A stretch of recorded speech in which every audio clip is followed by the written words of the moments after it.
that there are between 20 and 30 million Americans today who are related to New Sweden by Really? genealogy. Hey guys, it's Madeline from Rooted in Place. I'm just editing this video and we had such an amazing conversation. I spoke with Dr. Kim Eric Williams, who's the Honorary Governor of the Swedish Colonial Society. Have you heard of New Sweden? Probably not, because we think about North American colonization, the English, French, Spanish, and Dutch, if you're very familiar with American history. But guess what? The Swedes and the Finns both played a part in this early colonization process. So thank you, Dr. Williams, for joining me today. I first want to ask you what the purpose and mission of the Swedish Colonial Society is. Can you tell me a little bit about its history? Yes, it's the oldest Swedish historical organization in the United States, and it was founded in 1909 in Philadelphia by a group of academics at the Historical Society of Pennsylvania who realized that it was a forgotten chapter.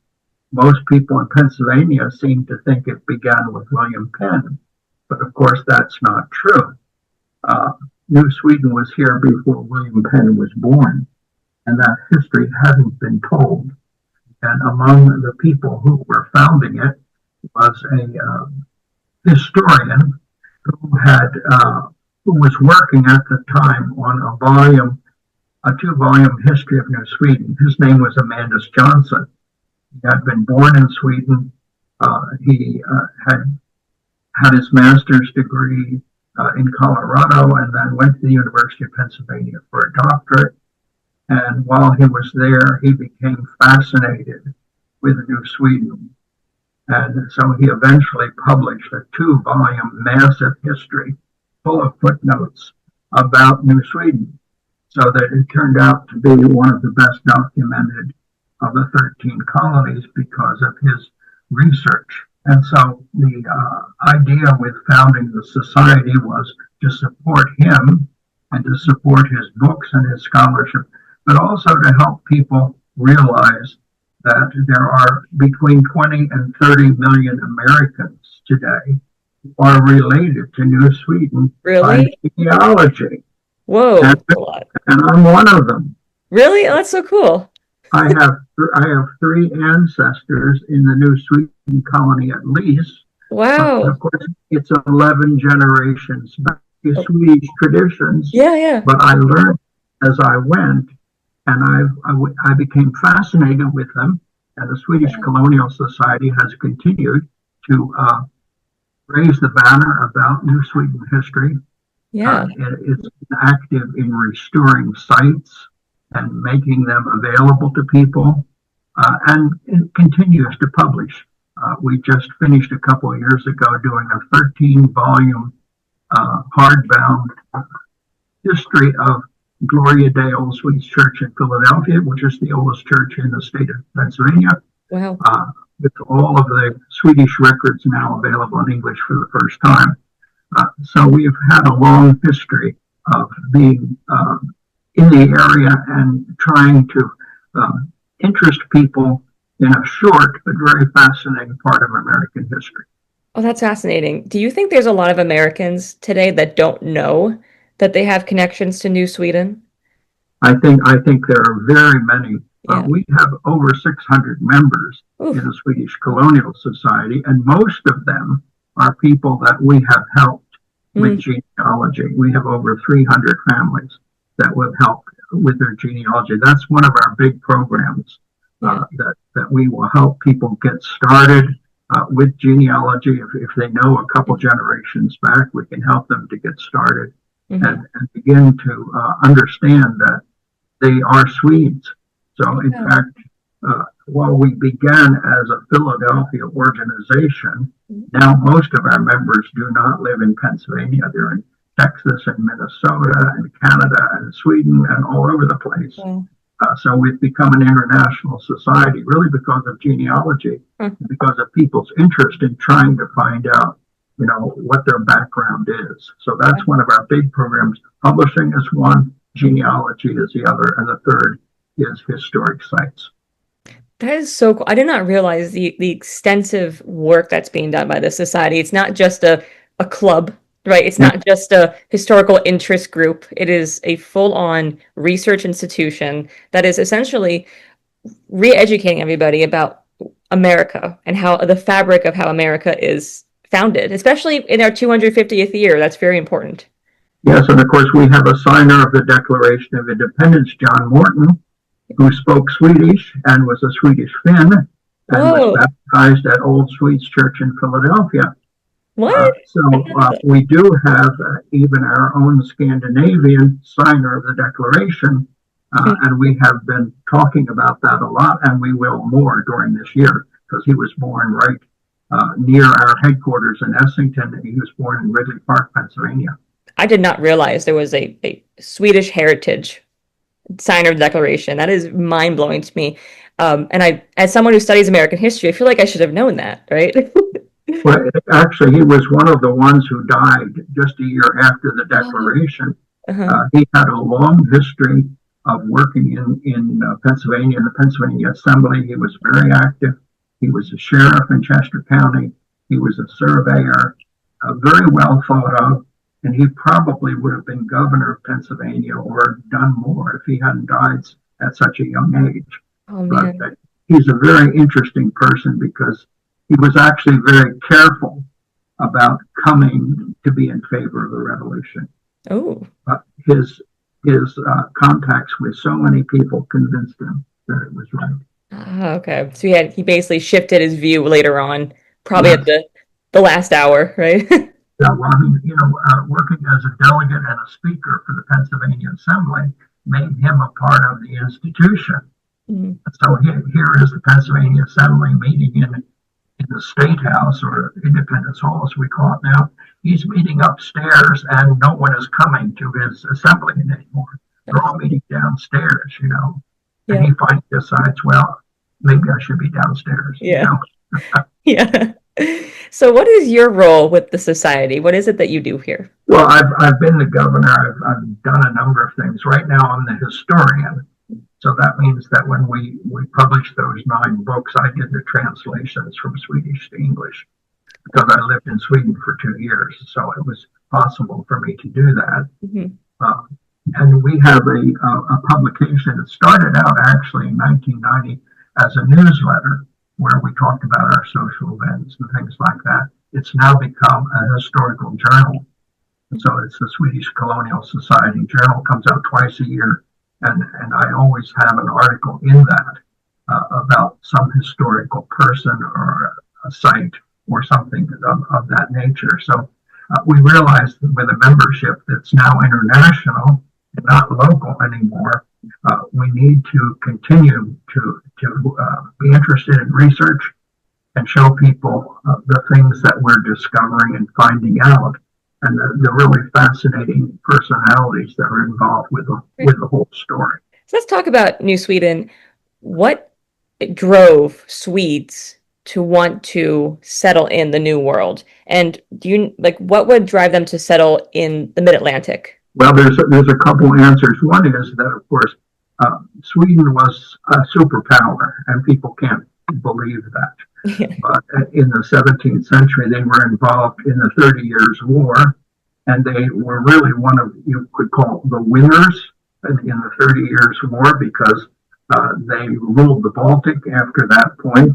Was early to become a nation with Gustav Vasa. In the 1730s, it became an independent country, and all the European countries were making a lot of money from their colonies. There was a new France, there was a new England, there was a new Spain. Eventually, there was a new Netherlands. There was an official of the Dutch West India Company who talked to Gustavus Adolphus, who was the great king of Sweden, and said to him, you could get a lot of help if you had a colony. You could pay for this big war you're involved in, where you have to get all mercenary troops from France and Scotland and everybody else to help you. You really ought to think about getting a colony like everyone else. And he was favorably impressed by that, but then he was killed soon after on the battlefield. And so the idea just hung around until there was a very interesting person who came along, Peter Minuit, Uh-huh. And everybody knows about him in Manhattan, purchasing Manhattan. Yep. And it was not for $45. That's a Big rumor. myth. But Myth bust. he had been the executive of the West India Company. And in fact, he, not only purchased Manhattan, but he really reorganized the New Netherland colony. Unfortunately, some of the people in Old Amsterdam didn't like him because he supported the idea of having patroons, which means you could have farmers and you could have people there. The West India Company was only interested in money. They wanted a trading company, port, get what was valuable, which were furs, take them back, sell them, and go home. Yep. It wasn't be a place where you would settle. Minuit said, well, that's not reasonable because you have to eat. You have to have relationships with the people who are here. So he was relieved of his position and was looking for a new job. Some of the discordant people in the Dutch West India Company got together with him and approached the King of Sweden, when there was no king at that point. But the chancellor was Axel Oxenstierna, who was kind of a genius. And they said, maybe we can really have a colony. And Peter Minuit, of course, knew everything. He had been up the Delaware River. He knew the colony. He knew that, for instance, there had been a number of wars among the native people here and that it was very sparsely populated. He knew that the Dutch, even though they had a small fort in Gloucester, Fort Nassau, it was never really manned, and that Lord Baltimore had not gotten up into this area, so it was the only place left on the East Coast that wasn't taken. And Minuit knew that, and he also knew the perfect place for it to begin, which was really interesting. He knew that the problem was going to be his former bosses. The Dutch were going to be very mad if Sweden had a colonies and started taking their trade from the Native Americans in furs or later in tobacco. So he decided that the colony would be started in Delaware. It wouldn't be on the Delaware River. It would be on what we call the Christina River now. They call it the Minquas Kill in those days. Okay. And the reason it would be in that river was the Dutch wouldn't know it was there. They would get everything built up, it would be there, and then it would be too late. Sneaky. Anyway, also knew that the Dutch governor was kind of a diddle. He was a weak person. He wasn't going to do anything about it. So Peter Minuit was a genius in many ways. Another thing was when he was the executive of the Dutch West India Company in New Netherlands, New Amsterdam, he had a good relationship with the native people. So that when New Sweden was founded, he brought along a translator who could speak a version of Algonquin, which meant that when they got off the boat in the Minquas-Quill, Fort Christina, now Wilmington, Delaware, they could speak with the Indians and talk to them. Nice. And the other thing that was really important was Minuit, for the first trip, had no women and no children. And they were part of probably about half Dutch and half Swedish. Their job was to build a fort, Fort Christina, and set up the colony. And then the ship, the Kalmarnyka, would go back to Sweden and then bring families over. But the initial idea was just to make money. It wasn't to have a colony. But you just have enough people so you could support this trading post and you could send money home and support the foreign adventures of the country of Sweden. So Peter Minuit is a real hero of this whole story because, in those days, we forget it, but maps were state secrets. Right. I mean, you couldn't go to a local library and get a map of America. It didn't exist. Yep. I mean, these things were very carefully guarded, but the map was in Peter Minuit's head. He had been all the way to the Delaware River up to Burlington Island and down, which was originally a Dutch settlement. So he knew everything about this. What a smart guy.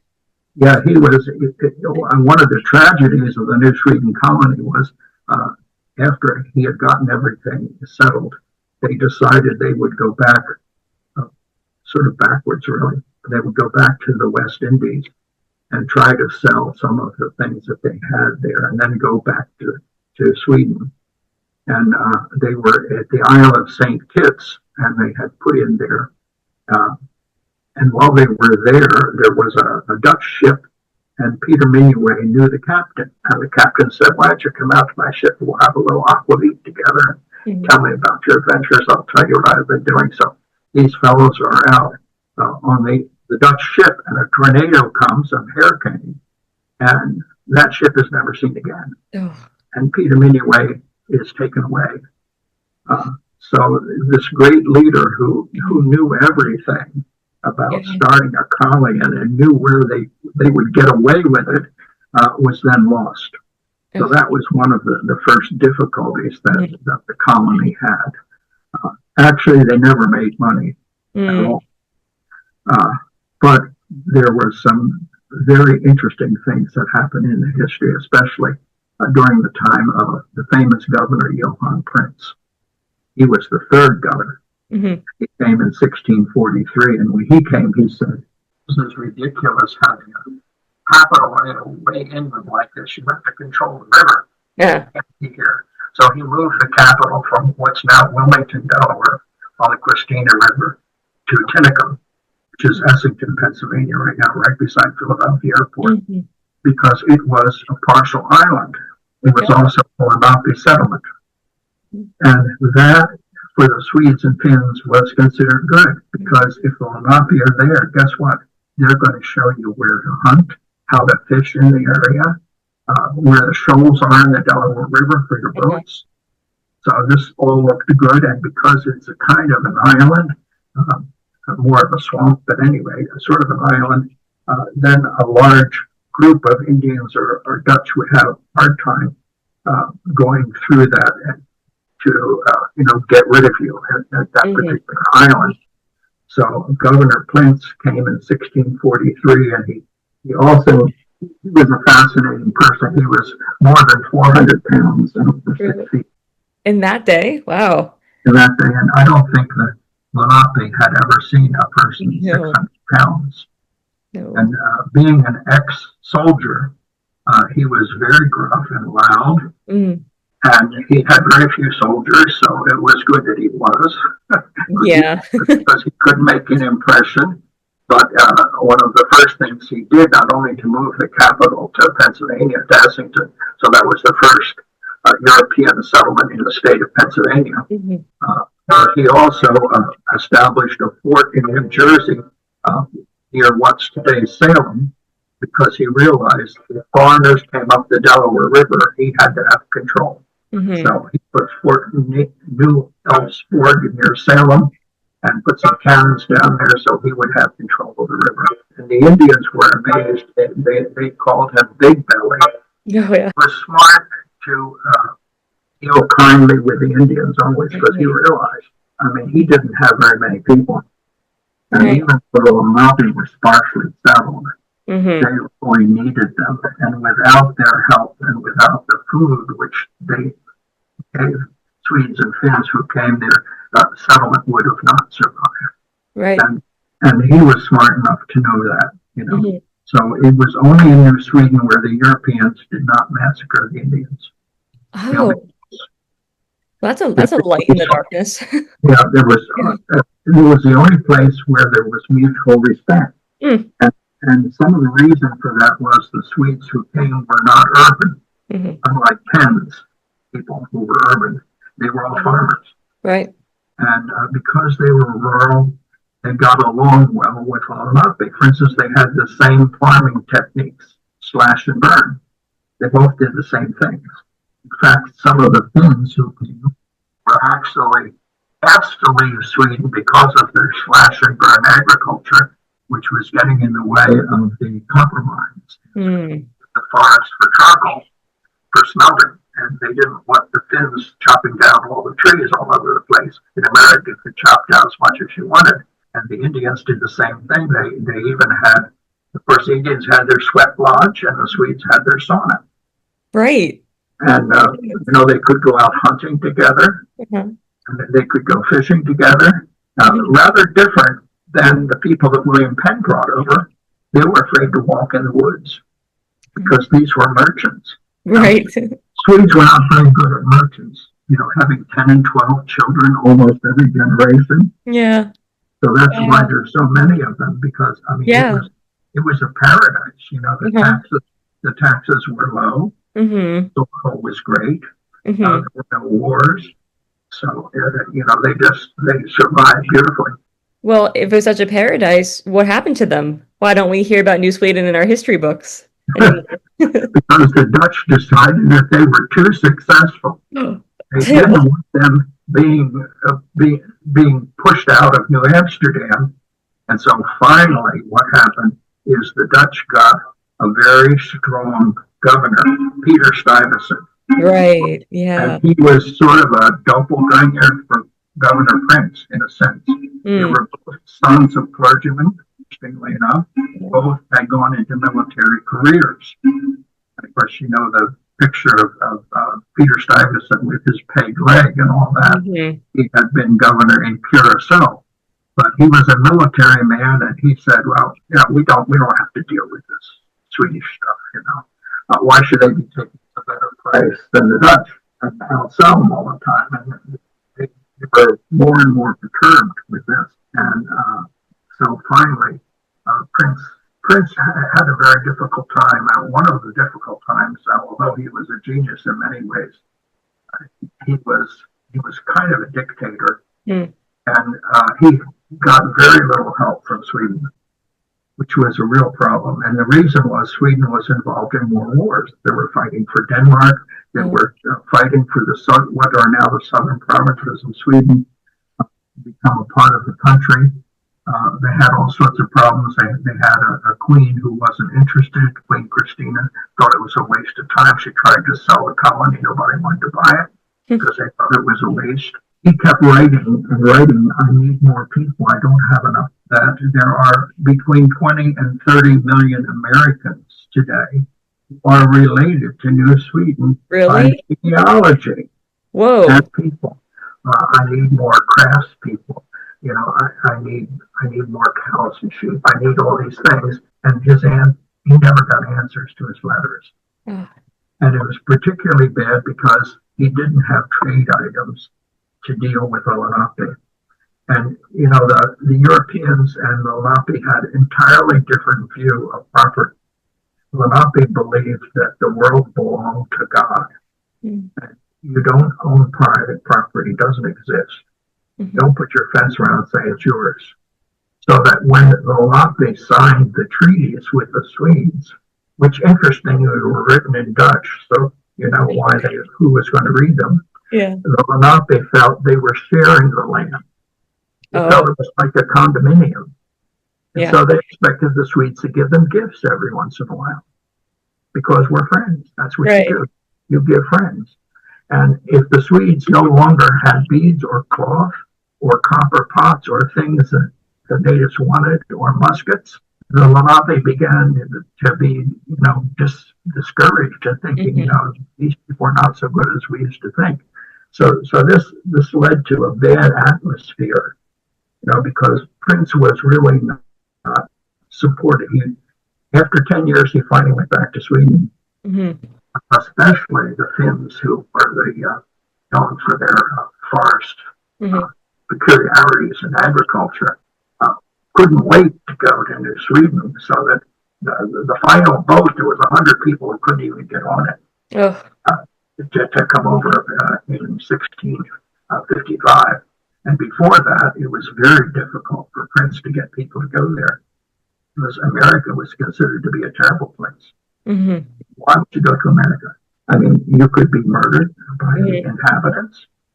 There are no hospitals, there's no doctors, there's no education. Why would you go there? And so many, not only in New Sweden, but most of the English colonies too, were not settled by people of means, because why would you be there?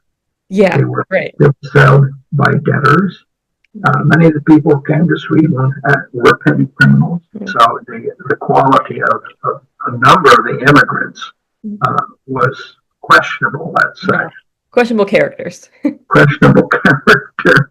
There were some who, of course, were excellent, like Peter Rambo, who became a counselor for Canada. He was, and others like that. But, you know, it was, they were in desperate need of colonists and money. And Sweden really neglected them because of the wars that they were involved in. They were, I mean, they had less than 2 million people in the country of Sweden to be involved in these wars. That were all the way down to Prague. You know, with Gustavus Adolphus was in Prague. You know, it was, they were so overextended and so idealistic that they weren't able to support the colony, which would have been really helpful to them had they been able to support it. Yeah. So did it just absorb into New Netherland? Did the Dutch just... What happened is Peter Stuyvesant did a couple interesting things. First, he marched overland, about 100 troops, to the little fort in New Jersey, to Fort Nassau. And he had some ships then that came from New Amsterdam, came up the Delaware and met him. Everybody got on the ships. And then they had a flotilla that went down the Delaware River, which was called the Music Circus. And they had drums beating and they had trumpets blaring and they would fire the cannons from time to time. They went all the way down the Delaware River from New Jersey down to show Governor Prinz who was in charge. And poor Governor Prinz had to just go on in his little yacht behind them, you know. I guess yell and scream. They couldn't do much. And it was soon after that he went back to Sweden and said, we really need help because, you know, it's getting bad. And something's going to happen. And of course, when the next governor came after a year, Peter Stuyvesant brought a whole flotilla. He had more soldiers than there were inhabitants in New Sweden. And it was basically a bloodless, you know, takeover. They came up the Delaware River.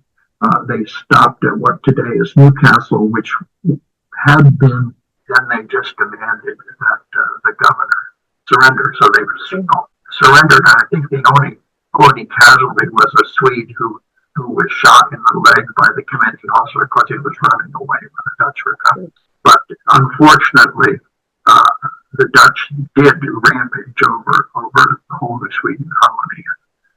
You know, shot the animals and you know, ripped up houses and did damages like that. Like total war.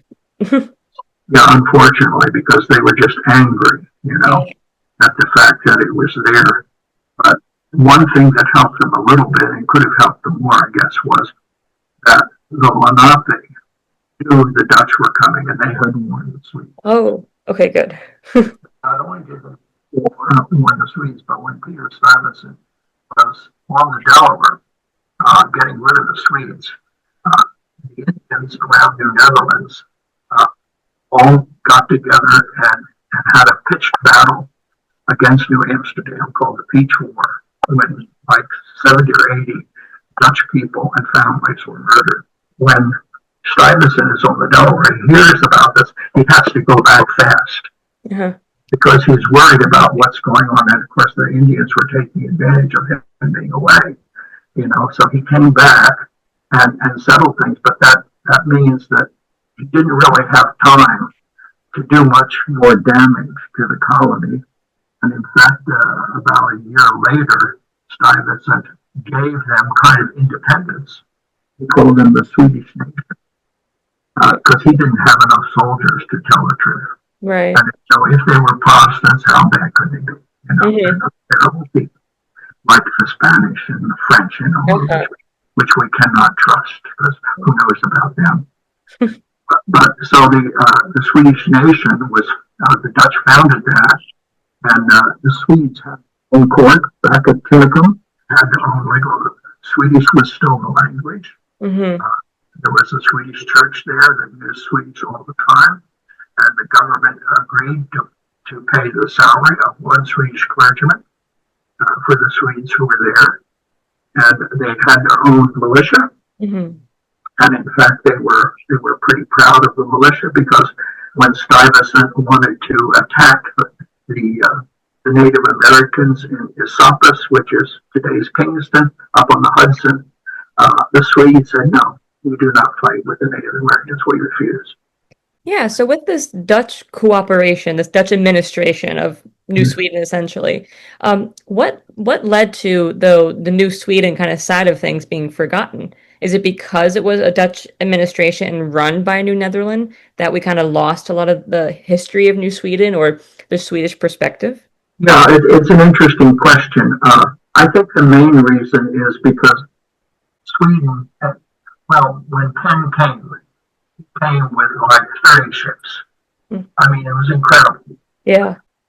In 1682, and of course Penn was a tremendous marketer. Not only did he get the land for free, which of course wasn't his anyway. Mm-hmm. The king owed his father a large debt, but Penn had been in Germany talking with disaffected people there, so that when he finally opened his colony, all these people were ready to come. Mm-hmm. And so it was overwhelmed by the English, and both the Dutch and the Swedes were forgotten. Huh. Although it was, of course, Swedes who were the people who translated for the Lenape for Penn. Oh, okay. And because, of course, he didn't know any Lenape language, and they really were effective in helping Penn to see that the land here has to be shared between us all. When Penn died and his sons came, it was entirely different. Mm-hmm. Yeah. Had no interest in the Lenape. They thought they were savages and they could be cheated, and they did cheat them terribly with the walking purchase and things like that. But Penn didn't. Penn was different. He was an idealist, and he expected that people who with them could live together. Yeah. Welsh came from England, who were discriminated against because of their language and culture. Mm-hmm. And they were given a special place. The Germans were given a special area of Philadelphia, so that they could be there. The Amish, the Mennonites, there was something for everyone, but it was such a big migration. Yeah. Both the Dutch and the Swedish were forgotten. Oh, were they not given their own slice of the land in that way, not their own neighborhood like everyone else? Well, one of the problems was that the Swedes never had a real town. They were all farmers. Yeah. And they spread out. They spread out from the falls of the Delaware Trenton all the way down to below Newcastle. Mostly on the Pennsylvania side. Yeah. It wasn't until Penn came and so many English came that some of the Swedes started moving over to New Jersey. But they were just all spread out all over. Now, one of the difficulties was that when Penn came and he sent his tax authorities to check on people, the Swedes often didn't know, or they did know how much land they got, but the English would cut off, 10 acres or so and say, well, the line is here, and then double the tax. Right. So there was difficulties about that between the Swedes and the Quakers, and William Penn, in fact, realized that his officers were not always being honest with the original inhabitants. Penn was, in fact, very favorable towards having the Swedes there and said some very good things about them. So he gave them like 20,000 acres up on the Schuylkill River. Whoa. Okay. What is now Attorney in that area for people who felt that they had been cheated out of lands that were closer to Penn settlement. Speaking of Swedish settlements, what landmarks still exist that maybe, even if they're on private land, or is there any physical remnants or evidence of Swedish colonial life left in America? Can we visit any of them today? Oh yes, lots of them. Oh, about 40 of them. Oh, that's a lot. Believe that. Well, there are 8 churches that were founded by the Church of Sweden that still exist. They are often called Old Swedes churches. And the most well-known is the one in Wilmington, Delaware, which built in 1698, the first church in Delaware. Gloria Day in Philadelphia, built in 1700. These congregations are still in their original buildings. And then in Swedesboro, New Jersey, Trinity in Swedesboro. They're the three oldest, but then there are other ones too that still can be visited all over the Delaware Valley. The Swedish Colonial Society has its headquarters where Governor Prinz had his famous mansion. He had a two-story mansion with glass windows. Wow. Because his wife and his daughters had to have the best house in the Delaware Valley at the time. Yeah. Essington is the site of next to me. That's the site there. It's the site of his mansion. And the mansion was discovered archaeologically, so we know exactly where it was, and we have bricks from his mansion. Cool. And now in Essington, they have an old quarantine station, the oldest existing quarantine station on the East Coast, built in 1799, big red brick building. And the Swedish Colonial Society has a history gallery there, and we have some of those bricks from Governor Prince's palace there. Yeah. And a number of other things. So one thing you can do is you can do the history gallery in the old Lazaretto, and then just about 3 blocks west is Governor Prince Park, where his mansion was located. And in that park, there is a replica Swedish log farmstead. Yeah. That can be visited, and it's open all the time, and especially the first Saturday of the month. And there's 7 buildings. There was some Swedish carpenters who came in 1988 for the Swedish celebrations and built a whole log village. And they put it in Bridgeton, New Jersey, where there was a group of people who were descended from the original colonists. Unfortunately, when those people got older, they couldn't manage the village anymore. And there were really no people who related to it, so the town of Bridgeport finally just put a chain link fence around the farmstead and let it sit there and go to rotten ruin. The Swedish Colonial Society realized this, so we have been involved with it. So we went down and we moved the whole village, log by log, from Bridgeton, New Jersey, and we brought it up and had it rebuilt in Tinicum. Oh, so special. So there is this log village is actually built by Swedish carpenters. That's authentic, so you can see what life would have been like. Yeah. So that's something that's so unique. Yeah, and in Philadelphia there is the American Swedish Historical Museum, just down near the Sports Center, and it's built like a Swedish manor house. Beautiful building, not large, but beautiful place, and it has a whole new Sweden gallery in addition to everything else about Swedish immigration in the United States. And in Wilmington, Delaware, on the 7th Street Peninsula, there is a replica of the ship that brought the first Swedes, the Kalmar Nickel. That was launched like 25 years ago now. And that's the state of Delaware's tall ship. They take people on trips all over the Delaware. They go up as far as Cape Cod, and they go down to Norfolk, Virginia. They have volunteer crews, so they do a great job in doing nautical history and talking about the Kalmar Nickel. So there's really those 3 major things. There are some houses. One is the Morton Homestead, which is in Prospect Park. That's probably the oldest of the log buildings. That's authentic. That's from about 1670. That's another thing which the Swedes did. They introduced the log cabin. Yeah, that's right. There was no log cabins in New Netherlands because they didn't have the technique. So those countries, the people who came, were not people who were used to the forest. Right. A couple of Swedes could build a log cabin in 3 or 4 days, Jeez, the best for 40 years. Yeah. And so that technology, came with in 1638 when the first Swedes came. I often tease people and say, well, if it hadn't been for the Swedes, maybe Lincoln was born in a tent. Yep, 100%. 100% agree. Do you have a favorite site or a place you like to visit as part of the New Sweden collection here? Well, of course, I'm particularly fond of Tinicum because of the farmstead, and I helped to set up the museum in the Lazaretto. So Okay. I'm, kind of fond of that in particular. Yeah. In fact, my wife and I are at the Lazaretto Gallery on the first Saturday of every month. Oh yeah. From I forgot 11 to say to hi. 2. From 11 to 2, it's free. People can come and see it, and the farmstead is open also on the first Saturday. So there are two places where you have guides Uh-huh. and you have people talking about New Sweden.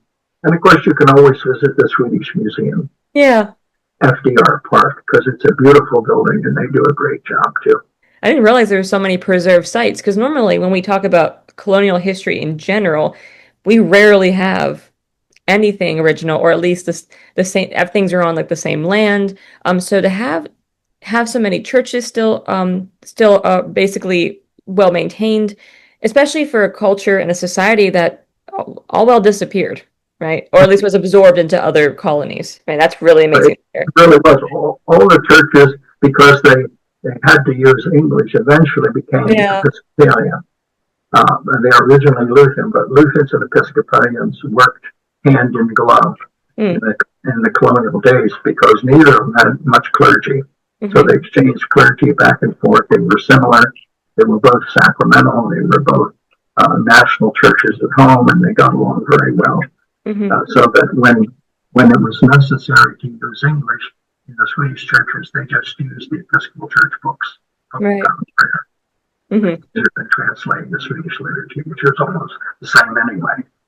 So Mm. it was very easy.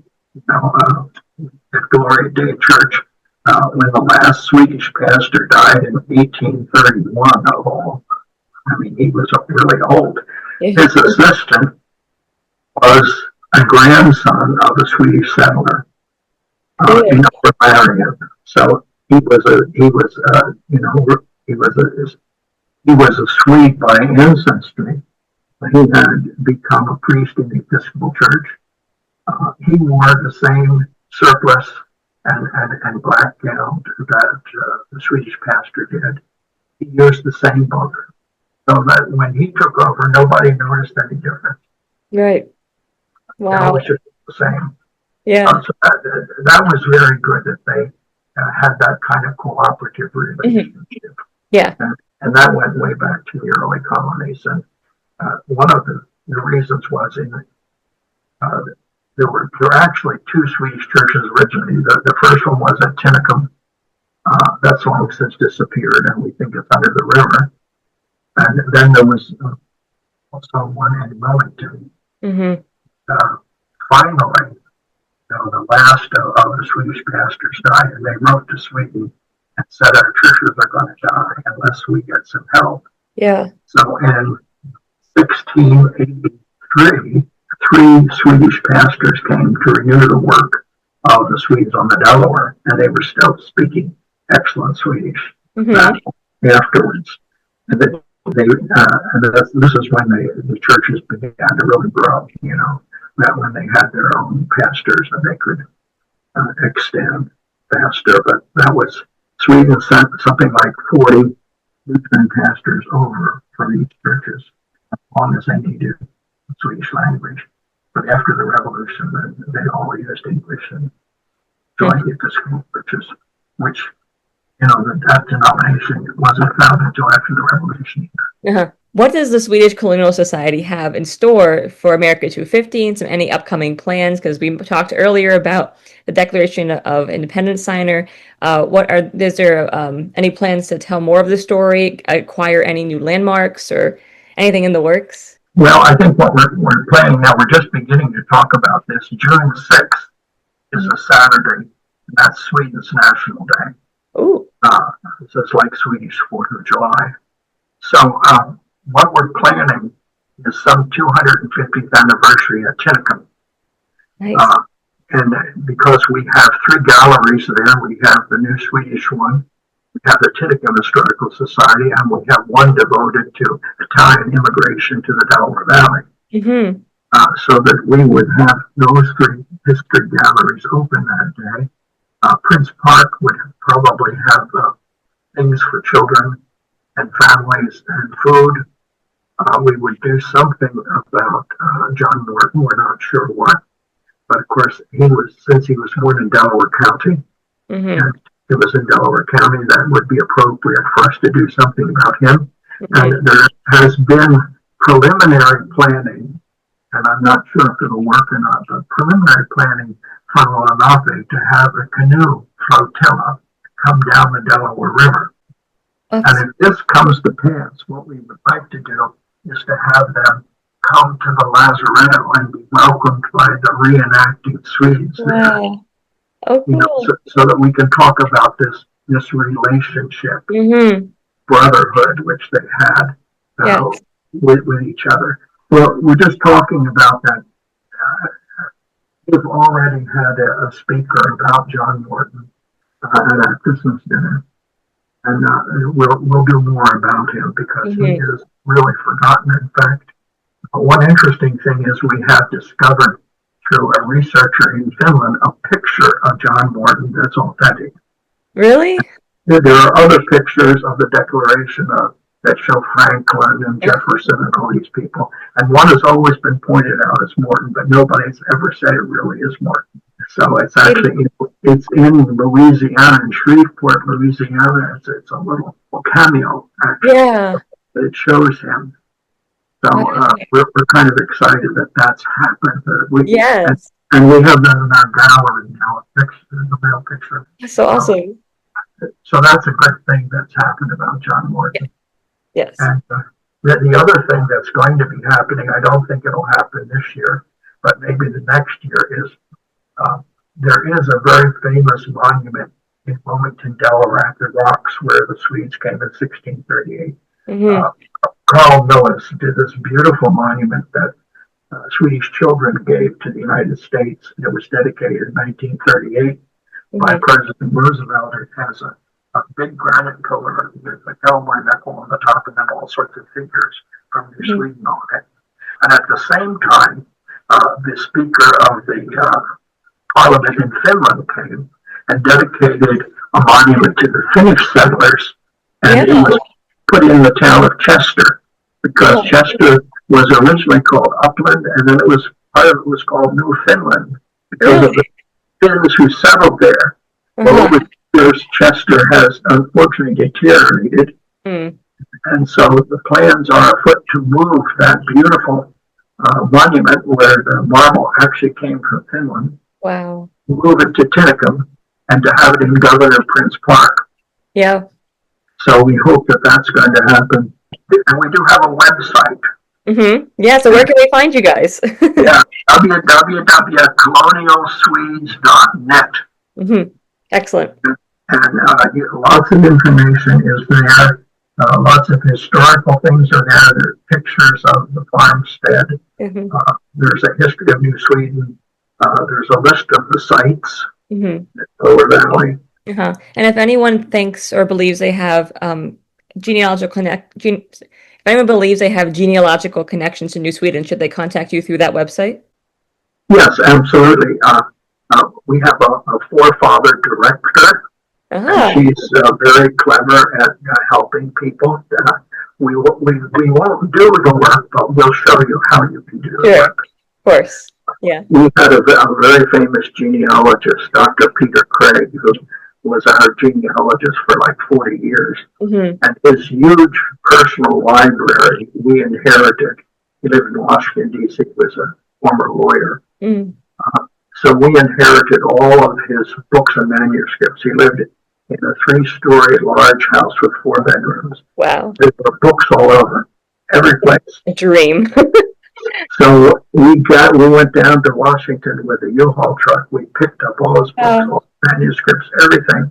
We brought them back to Philadelphia. It took us about a year and a half to sort them out and get them together, and then we had to set up a finding guide to make it electronic, do all this.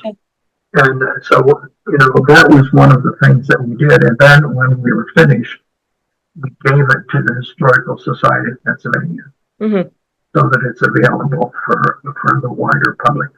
Nice. That's Because excellent. we didn't want to have to take care of such a huge collection. We do have an archives, all the official books about New Sweden there. Yeah. So you can certainly come and read there.